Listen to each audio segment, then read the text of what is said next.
What's up, guys? Welcome back to the MR2 project and welcome back to the channel. Today we're going to be doing some compression testing on the 3S GTE here that I hurt the other day. I suspect I broke a ring land on one of those pistons.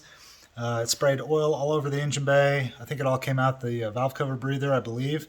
So we're going to find that out today. We're going to do a compression test to see which piston or pistons got hurt. Test that theory, and then after that, we're going to take the motor and trans out. We're going to drop it all out from the bottom and then separate it from the transmission. Depending on how far we get, we might get the head off and get a look at the piston. Just depends on how much time we have. So that is the project for today. Let's go. Yep.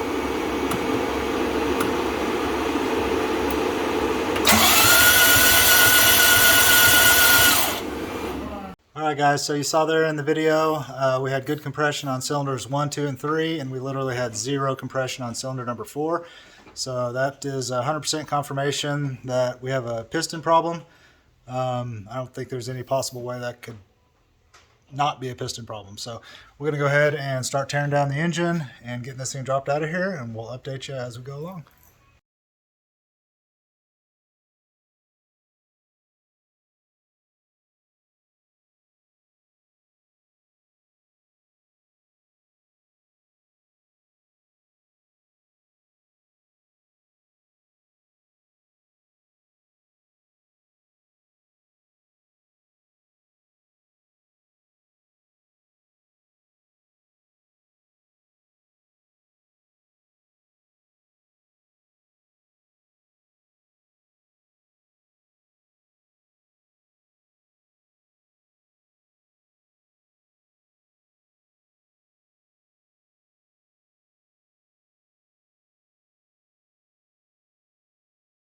Okay, so there we have it, guys. It was about 5 hours and she's on the floor. Not too bad. Definitely good enough for me. Never pulled a motor. Well, that's not true. I used to have a car, a 240. I could pull the motor by myself in 2 hours. But anyway, 5 hours. Not too bad for this car. Very happy with that.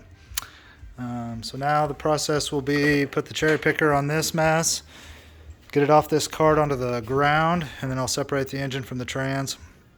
And then start pulling all the accessories and manifolds off the engine, timing, components, boxing and bagging everything up. Oh man, it's gonna be a mess. And then pull the valve cover, pull the head, and then we'll get a look at the piston and see what the carnage looks like from the top side. We'll rotate the motor and see what the bore looks like. Hopefully the bore doesn't have any obvious bad damage on it. Sometimes they do, sometimes they don't, I guess. So we shall see. And then if the bore looks totally trashed, it's obviously got to go to a machine shop. If the bore looks perfectly fine, in theory, we could slap a stock piston back in it and just put it all back together. Or we could put stock bore forged pistons in it on the stock rods and put it all back together.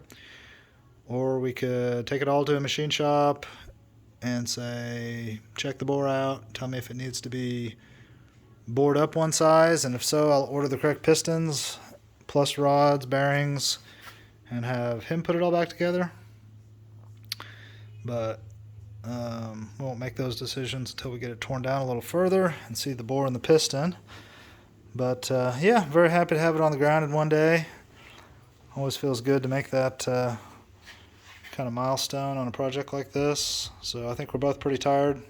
It's about 5:30 and we're all hungry. So I think we're gonna kick off for the day here and tackle the rest of this tomorrow, and I'll just make that a separate video. I know this video is super short now because I didn't film a lot of the action, but there wasn't much action. It was just little tidbits of piddly bull crap, little connectors here and there, and nobody wants to watch a bunch of that. So anyway, you got a short video, but it's the highlights of what we did today. Hope it's fun to watch how we work here. The lift is very cool. This is the first time I've ever pulled this engine out of this car with this lift, and it worked out fantastic. And the Harbor Freight hydraulic table continues to be the MVP. That thing is super good.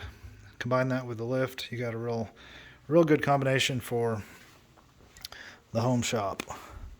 I guess I didn't really update anybody. The lift is obviously fixed. The problem was this cylinder end piece right here.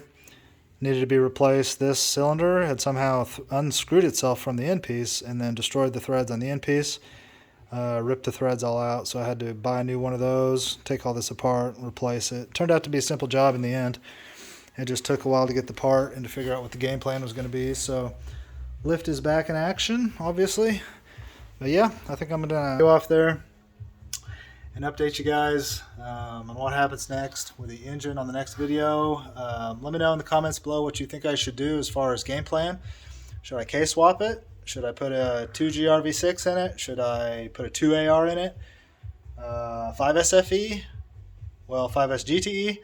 Let me know what you think I should do down below, or should I just buy another Caldina motor off eBay for $2,500, part out all the accessories, computer, harness, turbo, and recover some cost, and then just put that long block or short block in here and be back on the road with cast pistons? Still could make 300 horsepower safely.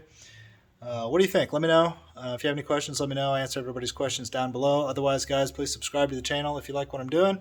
I appreciate every sub, and I'm trying to get to 1,000. We just broke 500, which is awesome. Anyway, guys, I will catch you on the next one.